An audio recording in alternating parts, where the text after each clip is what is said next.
تحریک انصاف کے رہنما Shahzad Waseem news conference کر رہے ہیں۔ کور کمانڈر ہاؤس جو جناح ہاؤس ہے، ایک تاریخی جگہ ہے، اس پر چڑھائی کی گئی۔ میں سمجھتا ہوں کہ اس دن کے جو واقعات ہیں وہ قابل مذمت کے ساتھ ساتھ ناقابل قبول بھی ہیں، اور جو لوگ ان واقعات میں ملوث ہیں ان کو قرار واقعی سزا ملنا وقت کا تقاضا ہے۔ ذاتی طور پر میرے لیے یہ سانحہ مزید تکلیف دہ اس لیے بھی ہے کہ میرا خاندان، میرا تعلق اس خاندان سے ہے کہ جس کی چار نسلوں نے اپنی زندگی اپنے ملک کے لیے، اپنے ملک کے دفاع کے لیے وقف کی۔ میرے دادا شہید ہوئے، میرے چچا آخری وقت تک عزیز بھٹی شہید نشان حیدر کے ساتھ شانہ بشانہ کھڑے تھے جب انہوں نے لڑ رہے تھے ان کے ساتھ، جب انہوں نے جام شہادت نوش کیا تھا۔ میرے بھائی سیاچین کے برف پوش پہاڑوں سے لے کر تھر کے صحراؤں تک اس وطن کے لیے لڑتے رہے، اور آج ہمارے بچے بھی یہ قربانیاں دے رہے ہیں۔ اس کے ساتھ ساتھ میرا تعلق اس خطہ زمین سے ہے، پوٹھوہار کی، جس کو گجر خان کہتے ہیں۔ میں گجر خان کی مٹی کا باسی ہوں۔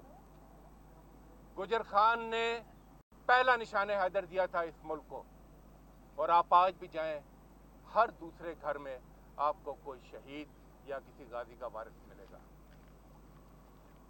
مسئلہ یہ ہے کہ پاکستان کے جو چیلنجز درپیش ہیں، جو پاکستان کی سالمیت کو جو خطرات درپیش ہیں، اس کے لیے ایک مضبوط فوج ناگزیر ہے۔ پاکستان جس خطے میں واقع ہے، پاکستان کے جو پڑوسی ہیں، پاکستان کی جو جغرافیائی حیثیت ہے، جو اہمیت ہے بین الاقوامی تناظر میں، اور اس کے ساتھ ساتھ نامساعد حالات، معاشی تنگی، اس کے باوجود پاک فوج نے ملک کی سالمیت کے لیے نہ صرف ہر قسم کی قربانی دی، بلکہ اپنی پیشہ ورانہ صلاحیتوں سے ملک کی سالمیت پر کبھی کوئی آنچ نہیں آنے دی۔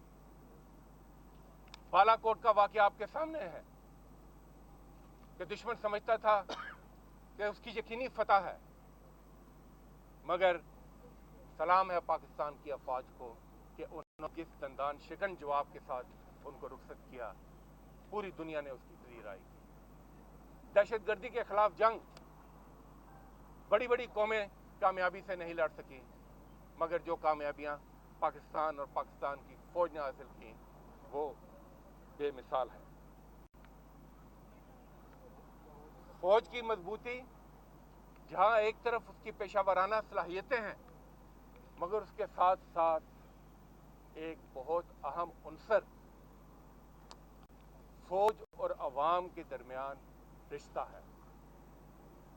وہ رشتہ جو محبت اور اعتماد کا رشتہ ہو۔ کوئی بھی ایسا قدم، کوئی بھی ایسا بیانیہ جو اس رشتے کو کمزور کرے، وہ در حقیقت پاکستان کو کمزور کرنے کے مترادف ہے۔ ماضی میں بھی ہم نے دیکھا کہ ڈان لیکس ہوئے، میمو گیٹ ہوئے، غیر ذمہ دارانہ بیانات آتے رہے، وہ سب قابل مذمت تھے، مگر جو 9 مئی کو ہوا وہ ناقابل قبول واقعہ ہے۔ اور ہمیں یہ سمجھنا چاہیے کہ اپنے گھر کو آگ لگا کر چراغاں نہیں کیا جا سکتا۔ آج ملک کو مشکل ترین چیلنجز درپیش ہیں۔ ملک کی سالمیت کے حوالے سے، استحکام کے حوالے سے، عوام کی جو مجبوریاں، عوام کی جو حالات ہیں ان کے حوالے سے میں سمجھتا ہوں یہ حالات اس بات کا متقاضی ہیں کہ سیاسی قیادت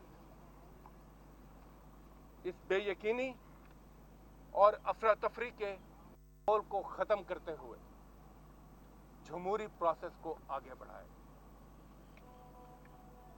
آئین کی بالادستی، قانون کی حکمرانی کو یقینی بنائے اور عوام کے مفادات کا تحفظ کرے، اداروں کو مضبوط کرے، تبھی ملک کی سالمیت اور مضبوطی کا خواب پورا ہو سکتا ہے۔ میں اس وقت پارلیمنٹ ہاؤس کے سامنے کھڑا ہوں۔ یہ بلڈنگ، اس میں سینٹ آف پاکستان ہے، ایوان بالا، ہاؤس آف فیڈریشن، جو وفاق کی علامت ہے۔ میں آج آپ کے سامنے یہ کہنا چاہتا ہوں کہ ضرورت اس بات کی ہے کہ سنجیدہ، بردبار، معاملہ فہمی کے ساتھ، سیاسی تدبر کے ساتھ ملک کو ان چیلنجز، ان درپیش حالات سے آگے نکالا جائے۔ میں بحیثیت opposition leader Senate of Pakistan یہ سمجھتا ہوں کہ مجھ پر بھی یہ ذمہ داری عائد ہوتی ہے کہ میں اپنا بھرپور ان مشکل حالات میں بھی، جب حالات مشکل ہوتے ہیں تو اس وقت آپ کا کردار بھی اہم ہو جاتا ہے، تو ان مشکل حالات میں بھی بحیثیت اپوزیشن لیڈر میں اپنا پارلیمانی کردار نبھاؤں، میں اپنا پارلیمانی کردار ادا کروں، پاکستان کے عوام کے لیے، اس وطن عزیز کے لیے، اس ملک کے لیے۔